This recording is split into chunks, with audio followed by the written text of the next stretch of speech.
अभिनेता सैफ अली खान पर हुए हमले के बाद अब सैफ अली खान वापस अपने घर आ चुके हैं।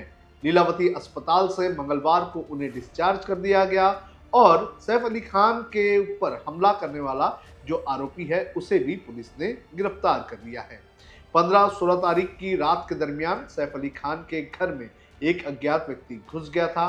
कहा जा रहा है कि वो चोरी के इरादे से घुसा था और उसने सैफ अली खान पर 6 वार किए। इसके बाद सैफ अली खान को लीलावती अस्पताल में भर्ती करवाया गया।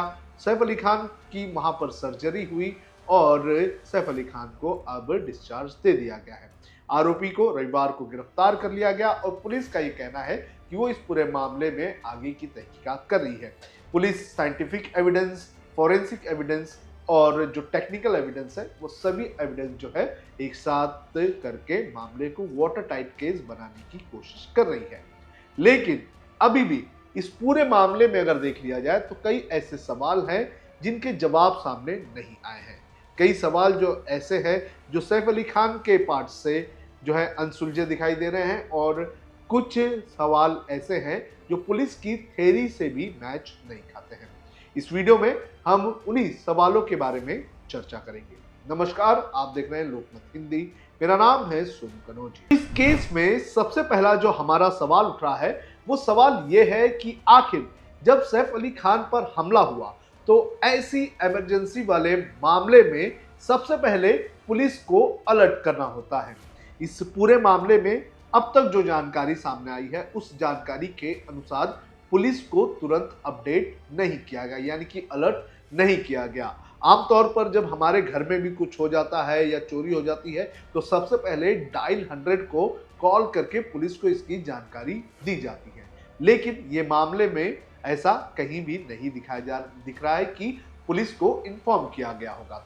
इसके बाद सैफ अली खान को चोटें काफ़ी गंभीर आई थी। जिस तरह से डॉक्टर्स के बयान आए हैं, जिस तरह से मीडिया रिपोर्ट सामने आई है और जिस तरह से वो चाकू का टुकड़ा सैफ अली खान के कमर से निकाला गया, तो ऐसे सब मामलों को देखते हुए ये साफ है कि हमला काफ़ी ज़्यादा गहरा था, यानी कि काफ़ी ग्रेवियस इंजरीज थी। तो ऐसे मामलों में क्या हुआ कि एम्बुलेंस को क्यों नहीं बुलाया गया? क्या कारण था कि सैफ अली खान को उस रात एक ऑटो रिक्शा से हॉस्पिटल जाना पड़ा? सवाल ये भी उठ रहा है कि बिल्डिंग की सिक्योरिटी को क्यों अलर्ट नहीं किया गया? देखिए, सैफ अली खान जिस बिल्डिंग में रहते हैं या जिस टॉप फ्लोर पर वो रहते हैं वहां से वो नीचे तो उतरे होंगे और नीचे जब उतरे होंगे तो किसी ने तो देखा होगा, कोई तो सिक्योरिटी गार्ड होगा। तो कोई सिक्योरिटी गार्ड क्यों नहीं था, उन्हें अलर्ट क्यों नहीं किया गया? ये सबसे पहला सवाल है। अब दूसरा सबसे बड़ा सवाल ये है कि सैफ अली खान जिस बिल्डिंग पे रहते हैं वो 12 मंजिला इमारत है और इस 12 मंजिला इमारत के 11वें और 12वें फ्लोर पर सैफ अली खान रहते हैं। अब इतने ऊपर ये शख्स कैसे घुसा? पुलिस का कहना है कि वो 8वें फ्लोर तक जो है वो सीढ़ियों से गया और उसके बाद वो डक्ट एरिया से जो है वो वहां पर गया।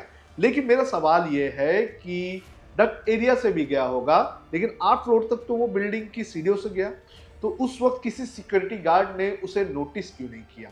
चलिए, वो अंदर घुस गया तभी नोटिस नहीं किया गया रहेगा, छुप के घुस गया रहेगा।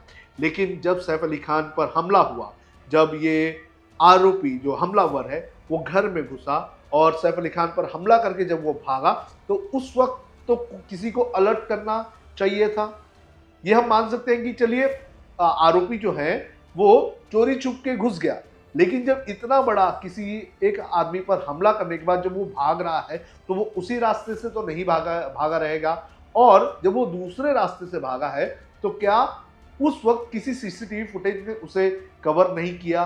इतना ही नहीं, वो जब भागा तो उस चोरी छुपे हुए रास्ते से तो नहीं भागा होगा, वो उस रास्ते से भागा होगा जो काफी आसान रास्ता होगा, यानी कि जो गेट होगा बिल्डिंग का वहां से। तो वहां पर किसी सिक्योरिटी गार्ड ने क्यों नहीं देखा? ये अपने आप में एक बहुत बड़ा सवाल है। तीसरा सवाल ये है कि आखिर ये जो हमलावर है उसे कैसे पता चला कि उसे इसी घर में जाना है? क्योंकि ये जो बिल्डिंग है ये 12 फ्लोर की, इस बिल्डिंग के सभी फ्लोर पर हाई प्रोफाइल लोग रहते हैं, बड़े बड़े बिजनेसमैन लोगों का घर है। फर्स्ट फ्लोर पर, सेकंड फ्लोर पर मैंने सुना है कि कुछ बड़े होटल के मालिकों का घर है। तो इसमें सवाल ये उठता है कि आखिर इसे चोरी करनी थी तो ये इतना ऊपर जाकर चोरी क्यों कर रहा है? वो चोरी करना था तो वो फर्स्ट और सेकंड फ्लोर पर भी चोरी कर सकता था, थर्ड फ्लोर पर भी कर सकता था, फिफ्थ सिक्स्थ पर भी कर सकता था, तो वो क्यों नहीं किया? और वो कैसे घर में घुसा? अगर वो डक्ट एरिया से भी घुसा है तो वो कैसे घर में घुसा? क्या उसके पास कोई मैप था? क्या उसके साथ कोई और भी मिला हुआ था जो उस वक्त घर में मौजूद थे? तो ये सवाल बहुत बड़ा है कि आखिर वो सैफ अली खान के घर में ही कैसे घुसा, और घुसा तो ऐसे घुसा कि वो घुस भी गया और वहां से निकल के भागा भी। तो घर में रोज आने जाने वालों के अलावा मुझे नहीं लगता है कि किसी को पता होगा कि घर से निकला कैसे जा सकता है और घर में घुसा कैसे जा सकता है। तो तीसरा सवाल ये अपने आप में बहुत बड़ा है। चौथा सवाल इस पूरे मामले में ये उठता है कि आखिर ये जो हमलावर था, क्या ये सच में चोरी के इरादे से घर में घुसा था? क्योंकि देखिए, करीना कपूर ने इस पूरे मामले में जो बयान दर्ज किया है, उस बयान में उन्होंने ये कहा है कि घर से कुछ भी चोरी नहीं हुआ है। जो घर में ज्वेलरी, कैश जो भी रखे हुए थे वो इस हमले के बाद वैसे की वैसे ही है। तो ऐसे में सवाल ये उठता है कि ये जो हमलावर है ये किस इंटेंशन से घर में घुसा था। करीना कपूर के बयान से तो ये नहीं लग रहा है कि वो चोरी उसने की है। अगर वो चोरी करने के इरादे से आया तो वो चोरी करता और चोरी करके भाग जाता। लेकिन सवाल ये उठ रहा है कि इसका आखिर प्लान था क्या था? क्या इसका प्लान था किसी को हॉस्टेज बनाकर बड़े पैमाने पर पैसे इकट्ठा करना? क्योंकि जिस तरह से इस पूरे मामले में जो करीना कपूर की मेड है, जिन्होंने बयान दिया, उन्होंने कहा कि जो आरोपी है, जो हमलावर है, उसने एक्सा ब्लेड यहाँ पर रखा हुआ था और क्या चाहिए जब उससे पूछा गया तो उसने 1 करोड़ रुपए बोले थे और 1 करोड़ इंग्लिश में बोले थे। तो ऐसे में सवाल ये उठता है कि आखिर इसका इंटेंशन क्या था? मेरा पांचवा सवाल इसी से ये उठता है कि जो इंजरी जो सैफ अली खान के ऊपर हुई है, जो 6 वार सैफ अली खान के ऊपर हुए हैं, उसको काफी ग्रेवियस इंजरीज बताई जा रही है। और अगर ये जो ग्रेवियस इंजरीज है तो इसका मतलब ये है कि ये जो हमलावर है इसने सेल्फ डिफेंस में ये हमला नहीं किया है। देखिए, अगर ये चोरी करने के लिए आता या चोरी करने के सपोज इंटेंशन से ये आया हुआ है तो ये किसी तरह से अपनी जान बचाकर भागने की कोशिश करता और सैफ अली खान पर इतने हमले शायद नहीं करता। लेकिन जो सवाल इस वक्त उठ रहे हैं वो ये सवाल है कि जिस तरह से सैफ अली खान पर हमला किया गया है, जिस ग्रेवियस इंजरीज दी गई है, वो किस इंटेंशन से दी गई है। इसके बाद सबसे इंपॉर्टेंट सवाल ये है कि जब ये हमला हुआ उस वक्त घर में सिर्फ सैफ अली खान और 3 जो मेड्स हैं, जो हाउस नर्स हैं, वो नहीं थी, बल्कि उनके अलावा और भी 4 हाउसमेट थे जो कि पुरुष थे। जब एक आदमी जिसको पुलिस ने गिरफ्तार किया है, उस आदमी को अगर देख लिया जाए तो बड़े ही आसानी से ये जो 9 से 10 लोग जो घर में मौजूद थे वो उस हमलावर को उस वक्त पकड़ सकते थे। लेकिन हमलावर आता है, सैफ अली खान पर हमला करता है और वहां से वो निकल जाता है और पुलिस उसे 3 दिन बाद अरेस्ट करती है।